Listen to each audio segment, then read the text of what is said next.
Madam sir, madam sir DSP sir आ रहे हैं, लेकिन उनका मूड बहुत खराब है। मीरा के बारे में उन्हें पता तो नहीं चल गया कि हमने उससे खो दिया है? हाँ।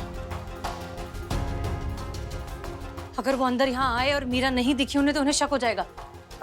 एक काम करते हैं, आप लोग उन्हें बिजी रखिए, उनसे कहिए कि मीरा हमारे साथ गई है राउंड पर, ठीक है? हम पीछे के रास्ते से निकल जाते हैं। ठीक है। चलो चलो चलो चलो, हो गया।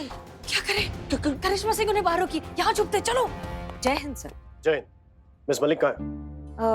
मैडम सर वो राउंड पर गई है। और मीरा? मीरा उनके साथ ही गई है सर, वो ट्रेनिंग के लिए। ओके ठीक है, मैं यही इंतजार करता हूँ। सर, सर पायला जी सर, मैंने जो आपके साथ बदतमीजी की उसके लिए माफी सर, माफी। सर, आपने मुझे पहचान नहीं? I am below the spy. इस थाने की मदद करता हूँ हर केस में सर। सर, बाहर देखिए क्या ठंड हवा चल रही है, घूम के आते हैं। नवंबर का महीना है, ठंडी हवा चलती है, और तुम कौन होते हो मुझे हवा खिलाने वाले? सर नहीं, मैंने तो आपके थाने का नमक खाया है। बकवास बंद करो और सीधा अपने सेल में जाओ। और तुम्हें मेरे अंदर जाने से कोई समस्या है क्या? हाँ। नहीं, मैं कौन होता हूँ हाँ कहने वाला? ये आपका थाना है, आप इस थाने के किसी भी कोने में आ सकते हैं, जा सकते हैं। मैं कौन होता हूँ रोकने वाला? सर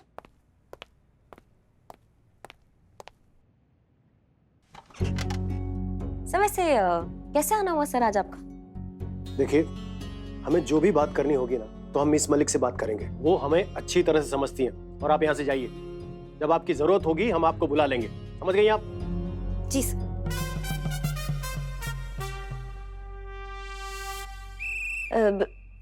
सर वो हम ये कह रहे थे कि जाना तो सबको ही है सर, एक एक करके सब कतार में लगे हुए हैं, यही सत्य है जीवन का।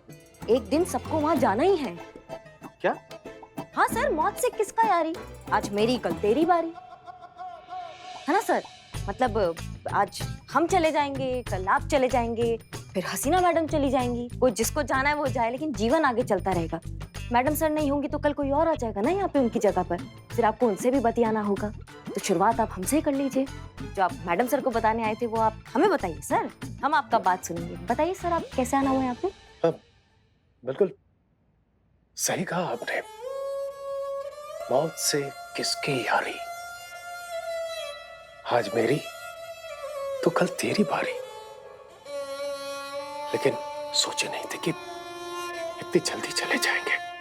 सर आप क्या कह रहे हैं, हमें समझ में नहीं आ रहा, आप ऐसी बातें काहे कर रहे हैं? हाँ, हम बहुत जल्द जाने वाले हैं। अच्छा सर, ट्रांसफर? हाँ, ट्रांसफर। कहाँ सर? ऊपर। प्रमोशन के साथ सर? क्या बात है। बिल्कुल ऊपर।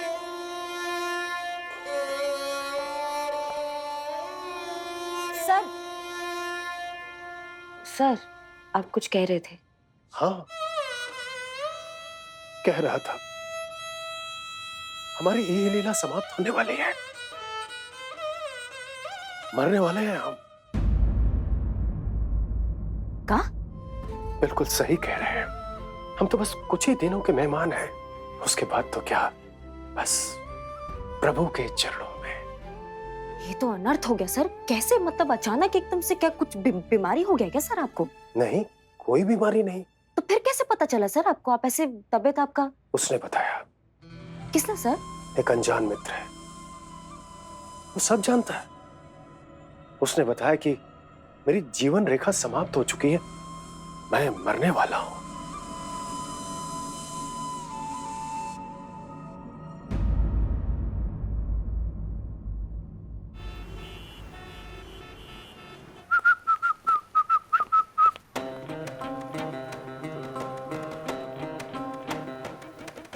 क्या हुआ बहन जी, आप कौन हैं?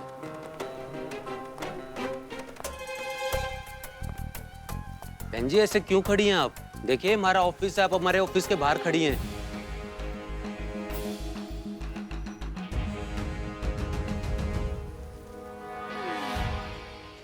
हेलो बहन जी, आप सुन रही हैं मुझे? लगता है कुछ ज्यादा पी है इसने, ऐसे नहीं मानेगी।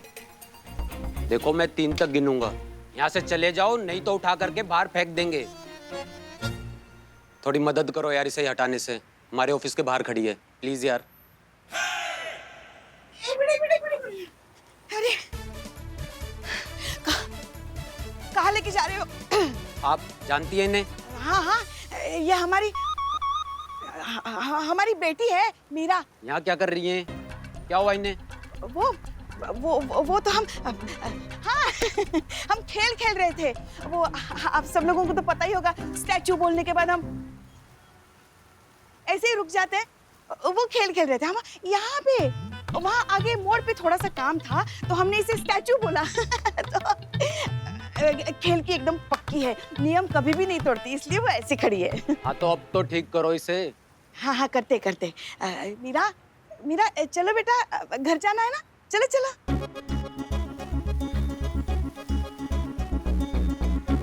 हे भगवान, लगता है ऑफिस छूट गया। मीरा, हम हसीना मलिक बोल रहे हैं, चलो यहाँ से जल्दी। बैटरी खत्म हो गई। बैटरी खत्म हो गई? बैटरी सुबह से खेल रहे थे ना हम स्टैचू वाला, तो बैटरी खत्म हो गई। ऐसे ही उसकी वो आग लग गई फिर। अरे ऐसे खड़े खड़े आंखें खोल के कौन सोता है, और वो भी बीच रास्ते में? हम सोते हैं ऐसा। वैसे देखा जाए तो हमारे घर में सभी लोग ऐसे ही सोते हैं, सबको खानदानी बीमारी है ये। अरे आपको पता है, हम तो एक दिन ना जैसे रसोई घर में रोटी बेलते बेलते सो गए। नहाते नहाते फिर सो गए। ठीक है लेके जाते हैं, हम लेके जाते हैं, चलो। सर, आपके उस अनजान मित्र का नाम अर्जुन तो नहीं था जिसका आप बात कर रहे थे? हाँ, ऐसा ही कुछ बताया था हमारी धर्मपत्नी ने। हमारी धर्मपत्नी से ही वो मिला है। लेकिन क्या बनता है वो? अरे भूत भविष्य वर्तमान सब कुछ बताता है। उसने ऐसी ऐसी बातें मुझे बताई जो सिर्फ और सिर्फ मैं जानता हूँ। जैसे सर, क्या मतलब? जैसे हमें डायबिटीज है, ये बात हमारी धर्मपत्नी और हमारे अलावा किसी को भी पता नहीं है।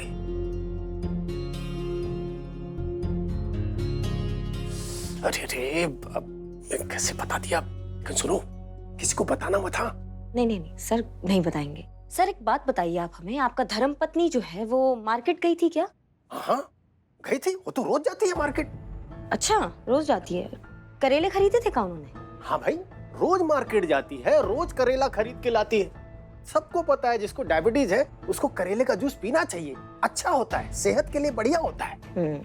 वही ना सर, वही तो। माफ कीजिएगा लेकिन जब जिस घर में रोज करेले आ रहे हैं, करेले का जूस बन रहा है, करेले की सब्जी बन रही है, तो ये बात जानना कितना बड़ा बात है कि उस घर में एक डायबिटीज का पेशेंट है कि नहीं सर? और जितना हम जानते हैं, आपके वाइफ और आपके अलावा तो आपके घर में और कोई रहता नहीं है। और मैडम को तो हम सभी देखते रहते हैं रसगुल्ले ठूसते हुए, तो आप ही बचे ना सर फिर। तो इसका मतलब अगर डायबिटीज का कोई पेशेंट आपके घर में है तो वो आप ही हो। ये तो मोहल्ले का बच्चा भी बता देगा सर। बात तो सही है, ये तो कोई भी जान सकता है कि हमें डायबिटीज है। वही हम बिना वजह घबरा रहे थे, यानी कि हमें कुछ नहीं होगा। नहीं सर, कैसे हो सकता? आपको कैसे हो सकता है? डिपार्टमेंट का पूरा जिम्मेदारी है आप पे। हम सबकी दुआएं हैं सर आपके साथ। देखिए आप कितने तंदुरुस्त और कितने स्वस्थ हैं। कैसे आपका कोई कुछ बिगाड़ सकता है, आप बताइए। अरे वाह करिश्मा सिंह, खरबूजा खरबूजे को देख के रंग बदलता है। हसीना मलिक के साथ रहते रहते हसीना मलिक की जुबान भी बोलने लगी हो। सर उनका बात ही कुछ ऐसा है, उनका रंग सब पे चढ़ जाता है सर। हाँ तो ठीक है, इसी बात पे चंदू हलवाई के यहाँ से रसगुल्ले हो जाए। सर गलतफहमी दूर हुआ है, डायबिटीज नहीं। सर रसगुल्ला छोड़िए, आप पैसे खाइए ना। कौन? नहीं सर, वो पैसे, हमारा दिमाग भरा जाता है कभी कभी, हम कुछ भी भूलने लगते हैं। नाश्ता नहीं किया ना हमने। हम ये कह रहे थे कि जब आपकी वाइफ वो ठग से मिली थी अर्जुन से, तो उसने कुछ पैसे वैसे मांगे थे आपकी वाइफ से? हाँ, जैसा कि वाइफ ने बताया कि उसने मांगे नहीं थे, हमारी वाइफ ने दिए थे। हमारी प्राण रक्षा हेतु हवन कराने के लिए 50,000 दिए थे।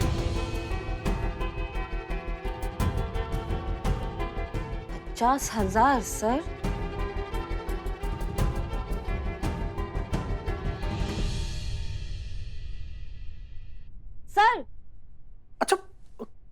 आपको ऐसा तो नहीं लगा कि हम बेवकूफ बन गए?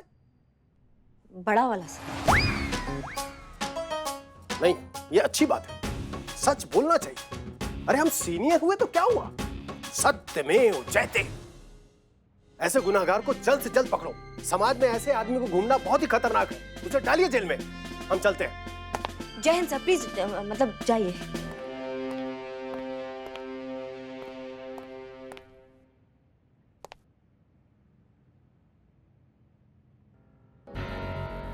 मैडम सर, ये मत करवाया कीजिए हमसे, हमसे नहीं होता, हम फपल जाते हैं, समझ रही हैं? और ये इसकी ठग की हिम्मत तो देखो, डीएसपी सर को नहीं छोड़ा, पुलिस अधिकारी को। जब इनको नहीं छोड़ रहा है तो फिर आम आदमी को तो क्या ही छोड़ेगा, बताइए हमें। मैडम सर, आप हमें परमिशन दीजिए, आप हमें, हम अभी जाते हैं, धड़ पकड़ मचाते हैं और उसको घसीट के यहाँ लाते हैं। करिश्मा सिंह, हम उसे ढूंढेंगे, लेकिन सारे सबूत के साथ, पूरी तैयारी के साथ। लेकिन प्लीज फिलहाल आप अपना सारा फोकस मीरा को ढूंढने में निकालिए। कितनी बार कहे मैं आपसे, हमें मीरा चाहिए at any cost.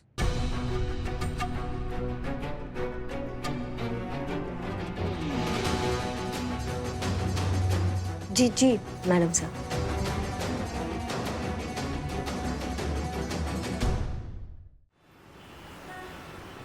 Santu ji, हम लोग वो जो जादूगर है, वो ठग है, जालसाज है, उसको यहाँ पर क्यों ढूंढने आए हैं? मतलब क्या गारंटी है कोई यहाँ पर मिलेगा? तुझे पता है ना, बिल्लू जी और डीएसपी सर की वाइफ, उन दोनों को वो जो लुटेरा है, ये ठग है, वो यहीं पर टकराया था। और दो बार इत्तेफाक तो हो नहीं सकता, तो हो सकता है उसकी वर्क और फंक्शनिंग इसी एरिया में आसपास कहीं हो। कहाँ जा रही हैं आप? कहाँ जा रही है संतू जी? अरे तो संतू जी तो मंदिर है, और जिसको हम ढूंढ रहे हैं वो ठग है, तांत्रिक थोड़ी जो यहाँ पर मिलेगा हम लोग को। मुझे ढूंढ रहे हो?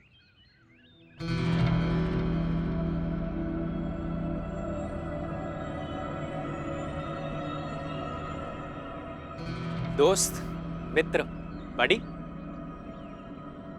अर्जुन। तो आप हैं अर्जुन? बहुत सुना है आपके बारे में। वो एक्चुअली मेरी कॉमन फ्रेंड है, उसने बताया था आपके बारे में कि आप पास्ट और फ्यूचर के बारे में जानते हैं, प्रॉब्लम चुटकियों में सॉल्व कर देते हैं। वैसे आपको कैसे पता चला कि हम लोग आपको ढूंढ रहे थे बाबा? इतना कुछ सुना है मेरे बारे में, फिर भी ये बेईमानी सवाल?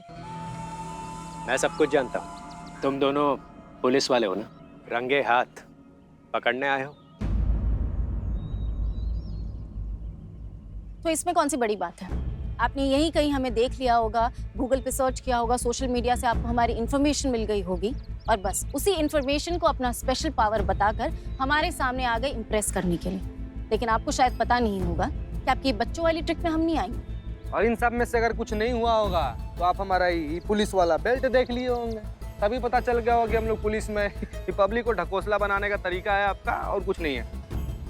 आप क्या करते हैं? लोग यहाँ आते हैं भगवान के सामने अपना दुख दर्द बताने, अपनी बातें शेयर करते हैं। आप पीछे से उनकी बातें सुनते हैं और उन्हीं बातों का फायदा उठाकर उन्हीं के सामने आते हैं, वही इन्फॉर्मेशन देते हैं और उन्हें ठगने की कोशिश करते हैं।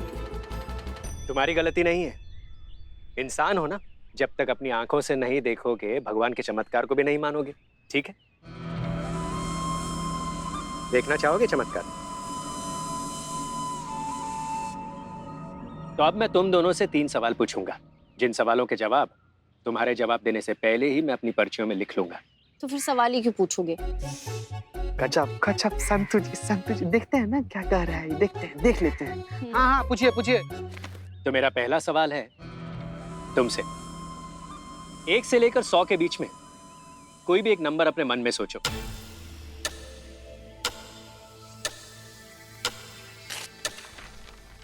सोच लिया? बाप रे, आज ही सोचना है। सोच लिया। हाँ, मैंने भी लिख लिया। देखते हैं मेरा जवाब तुम्हारे जवाब के साथ मैच होता है कि नहीं। ठीक है, अब अपना जवाब बताओ। 1। गजब भारी सोची है। बाद में देखते हैं कि मेरा जवाब तुम्हारे जवाब के साथ मैच होता है कि नहीं। ठीक है। अब मेरा दूसरा सवाल तुमसे। पूरी दुनिया में अपनी सबसे फेवरेट जगह का नाम सोचो। सोच लिए? मैंने भी लिख लिया और ये पर्ची को यहां रख दिया। तो जगह का नाम बताओ। तिहाड़ जेल। अब मेरा तीसरा और आखिरी सवाल तुमसे। किसी भी ऐसे इंसान के बारे में सोचो जिसे तुम अपना आदर्श मानती हो। सोच लिया। मैंने भी लिख लिया।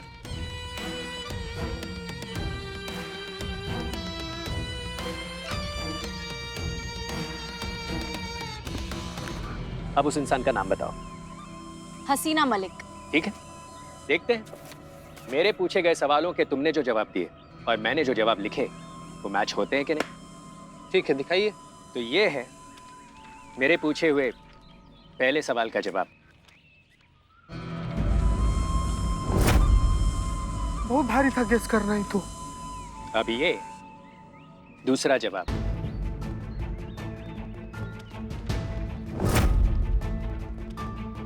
और ये तीसरा और आखिरी जवाब।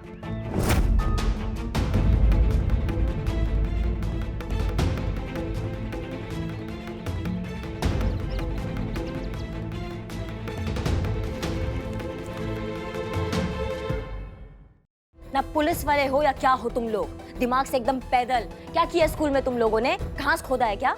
पढ़ लिख नहीं सकते थे ना? मतलब एक ठग से तुम ठग कर आ गए, तुम ऐसे पुलिस वाले हो तुम? देखो ऐसा है कि ये जो शातिर ठग होते हैं ना, ये ऐसे ही अपने जाल में फंसाते हैं, ऐसे पागल बना के, जो तुम पागल बनकर आए हो यहाँ पे दोनों की दोनों। नहीं मैडम, वो राह चलता ठग नहीं है। उसके पास जेन्युइनली स्पेशल पावर्स है। आप चीते से पूछिए, चीते बता। मैडम प्लीज समझिए हमारा बात। वो कोई साधारण इंसान नहीं था, वो कोई जादूगर मायावी ऐसा इंसान था। तभी तो हमारे जवाब देने से पहले ही वो सारा जवाब पर्ची पर लिख के साइड में रख दिया था, है ना संतोष जी? हाँ। और यही तो हम लोग को समझ में नहीं आया कि ये सब कुछ हुआ कैसे। हम जानते हैं। मैडम सर, आप भी जादू जानती हैं? नहीं, बिल्कुल भी नहीं आता हमें कोई जादू। नहीं मैडम, आप ये बताइए कि उन्हें कैसे पता चला कि हमारे मन में क्या चल रहा है? ये एक ट्रिक है, हम समझाने की कोशिश करते हैं। ओके, तो उसने तुम दोनों से एक सवाल किया, सवाल का जवाब उसने तुम्हारी आंखों के सामने एक पर्ची पर लिखा और उसे साइड में रख दिया। फिर उसने उसी सवाल का जवाब तुमसे मांगा और तुमने खुशी खुशी जवाब दे भी दिया, ये सोचकर कि जवाब तो पहले से पर्ची पे लिखा हुआ है, अब क्या फर्क पड़ता है। करेक्ट? हाँ। फिर उसने किया तुमसे दूसरा सवाल। दूसरा सवाल का जब वो जवाब तुम्हारी आंखों के सामने लिख रहा था, तब वो दूसरे सवाल का नहीं, पहले सवाल का जवाब लिख रहा था। पहले सवाल का जवाब उसने लिखा पर्ची में, उसको साइड में कर दिया। फिर उसने तुमसे दूसरे सवाल का जवाब मांगा, जो तुमने दोबारा खुशी खुशी बता दिया, ये सोचकर कि जवाब तो पहले से लिखा हुआ। अब उसने किया तुमसे तीसरा और आखिरी सवाल। उस तीसरे सवाल का जवाब लिखते वक्त वो तीसरे सवाल का नहीं, दूसरे सवाल का जवाब लिख रहा था, जो अभी अभी तुमने उसे बताया। उसने उसे लिखकर साइड में रख दिया। अब तुम लोग ये सोच रहे हो कि तीसरे सवाल का जवाब कहाँ गया और उसने कब लिखा। वो जवाब वो पहले से जानता था, क्योंकि उसने तुम्हारे बारे में रिसर्च किया हुआ था और ये वही जवाब है जो उसने सबसे पहली वाली पर्ची में लिखा था एज आंसर नंबर 3। तो जब तीनों पर्चियां तुम्हारी आंखों के सामने आई तो तुम्हें लगा कि इसने हमारे मन की सारी बात पढ़ ली, जबकि 3 सवालों में से सिर्फ एक सवाल का जवाब वो पहले से जानता था, 2 जवाब तुम दोनों ने खुद उसे दिए थे। ब्रिलियंट। कौन? जादूगर के madam sir? Madam sir. Brilliant madam sir, brilliant. हाँ मैडम सर, ये किन कांट के उन लोगों को भेज दिया आपने छानबीन करने के लिए? इनकी शक्लें देखो दोनों की, ये दोनों नहीं कर पाएंगे कभी भी, यही करते रह जाएंगे बस। हमें भेजा होता, हम उस ठग का ना लेकर आते उसको यहाँ पे, उसको बताते उसको ठगते हम। और जो केस हमने आपको दिया था उसका क्या? मीरा के बारे में पता चला? हाँ मीरा मीरा जरूरी है क्या अभी? ये जरूरी है? ये ठग, वो तो कबाड़ है, वो तो काय का जरूरी, आ जाएगा ना वो अपना यहाँ पे। मैडम सर, आप काम मीरा कर रही हैं अभी। आप हमें परमिशन दीजिए, हमें जाना है, हमें उसको पकड़ के यहाँ लाना है और उसकी धुलाई करनी है। Karishma Singh, don't cross your limit. हमने आपसे नहीं पूछा है कि थाने के लिए क्या सही और क्या गलत, हम अच्छे से जानते हैं, इसलिए प्लीज अपने ओहदे और अपनी तमीज की हद में रहिए। Sorry madam sir.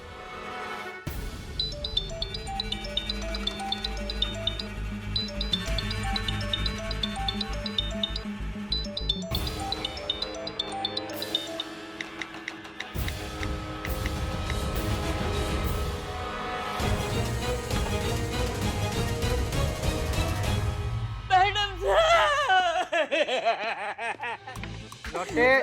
बस बस देखिए देखिए इसका खुशी इतना बढ़ गया है कि खुशी के मारे रो रो के बिलख रहा है। ए बाबू, वो अर्जुनवा जो तुमको टिकट दिया है ना उसको फाड़ के फेंक दो, कोई लॉटरी नहीं लगने वाला है। अरे फ्रॉड आदमी है वो, फ्रॉड।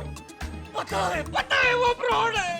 वो धोखेबाज, दगाबाज, धांधलीबाज, जितना भी बाज है सब उसके नाम के आगे लगा दो। ठग कहीं का, मुझे ठगा, बिल्लू को ठगा।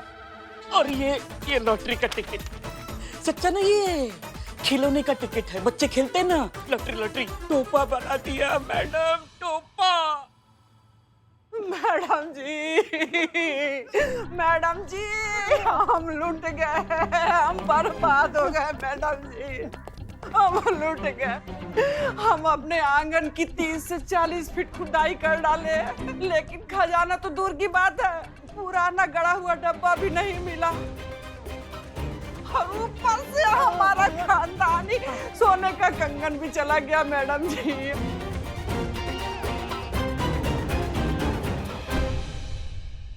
मैडम सर, ये जो ठग है ना, ये लोगों के दिमाग के साथ नहीं, ये लोगों की भावनाओं के साथ भी खेल रहा है। आप समझ रहे हैं हमारी बात को? क्या अब भी आप हमें रोकेंगी इसे पकड़ने से? लेकर आइए, हम परमिशन देते हैं।